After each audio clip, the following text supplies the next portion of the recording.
இதே வென்டோக்கு வந்து பார்த்தீங்கன்னா வோல்க்ஸ்வேகன் வென்டோக்கு வந்து பார்த்தீங்கன்னா நான் ஃப்ரண்ட் பிரேக் டிஸ்கை நான் சேஞ்ச் பண்ணுறேன். இப்போ நான் அந்த டிஸ்கை உங்களுக்கு காட்டுறேன். ஃப்ரண்ட் இந்த பிரேக் டிஸ்கில் வந்து பார்த்தீங்கன்னா உங்களுக்கு ஒரு லைன்லாம் வந்திருக்கு. அதே மாதிரி வந்து பார்த்தீங்கன்னா பெடல் உங்களுக்கு ஜம்ப் ஆகிற கம்ப்ளைண்ட் இருக்குது. இப்போ இதில் வந்து பார்த்தீங்கன்னா நான் ஆஃப்டர் மார்க்கெட்டோட பிரேக் டிஸ்கும் பிரேக் பேடு தான் நான் சேஞ்ச் பண்ணுறேன். இப்போ நான் உங்களுக்கு ஃப்ரண்ட் பிரேக் டிஸ்கை நீங்கள் ஃபஸ்ட்டு ரிமூவ் பண்ணனா உங்களுக்கு ஃபஸ்ட்டு காலிப்பரை வந்து பார்த்தீங்கன்னா நீங்கள் கொஞ்சம் ரிலீஸ் பண்ணணும். இந்த பிஸ்டன் உங்களுக்கு உள்ளே தள்ளுறது தான் வந்து பார்த்தீங்கன்னா ஒரு ரிலீஸ் பண்ணுறது. ஏன்னா இதில் வந்து பார்த்தீங்கன்னா ஒரு டைட்டில் இருக்கும். இப்போ நான் உங்களுக்கு ரிட்டர்ன் பண்ணுறேன். இப்படி பண்ணிங்கனாவே வந்து பார்த்தீங்கன்னா உங்களுக்கு பிஸ்டன் உள்ளே போது பாருங்கள். இது உள்ளே போயிடுச்சுனாவே வந்து பார்த்தீங்கன்னா எல்லாமே ஆட்டோமேட்டிக்காக ஃப்ரீ ஆகிடும். ஃப்ரெண்ட்ஸ் இதுக்கப்புறம் வந்து பார்த்தீங்கன்னா உங்களுக்கு இந்த T45 பிட்டு தான் வரும். இப்போ நான் லூஸ் பண்ணுறேன். இது அலைங்கிலேயே உங்களுக்கு 7 mm கரெக்டாக இருக்கும். இப்போ நான் லூஸ் பண்ணுறேன். ஆனால் அதுக்கு முன்னாடி வந்து பார்த்தீங்கன்னா கேலிப்பரை நான் ஃபஸ்ட்டு வந்து க்ளீன் பண்ணிக்கிறேன்.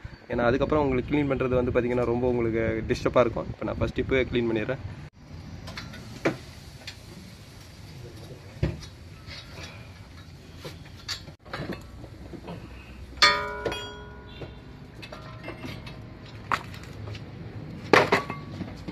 ஃப்ரெண்ட்ஸ் இந்த பின் ஏதாவது உங்களுக்கு ரஸ்ட் ஆயிருந்ததுன்னா ஃபுல்லாக க்ளீன் பண்ணிங்க. ஏன்னா இந்த பின்னோட ஃபோல்டிங்கில் ஒரு ஃப்ளோட்டிங்கில் தான் வந்து பார்த்தீங்கன்னா பிரேக்கோட இதுவே சிஸ்டமே ஆப்ரேட் ஆகுது.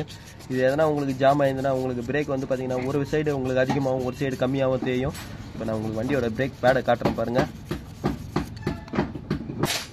வண்டியோட பிரேக் பேடு பாருங்கள். ஒரு பேடு உங்களுக்கு எவ்வளோ அதிகமாக தேஞ்சிருக்கு பாருங்கள். ஒரு பேடு வந்து பார்த்தீங்கன்னா உங்களுக்கு கம்மியாக தேஞ்சிருக்கு.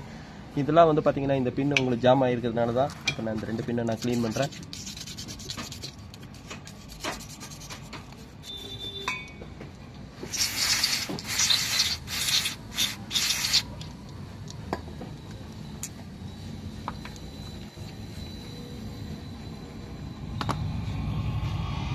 அதே மாதிரி வந்து பார்த்தீங்கன்னா இதுக்கு சிந்தட்டிக் கிரீஸ் தான் போடணும்.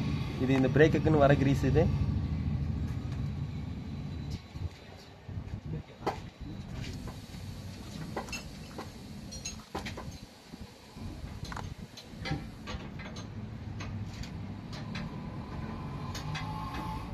இல்லைன்னா நீங்கள் ஆல் பர்பஸ் கிரீஸ் கூட போடலாம். இதுக்கப்புறம் நான் டிஸ்கை காட்டுறேன்.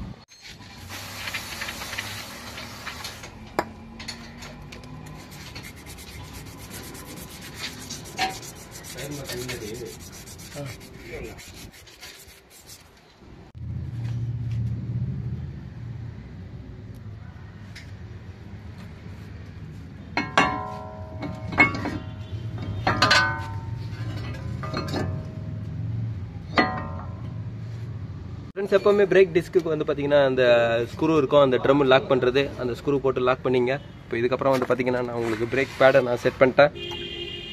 இப்போ நான் உங்களுக்கு பிரேக் பேடை நான் ஃபிட் பண்ணுறேன்.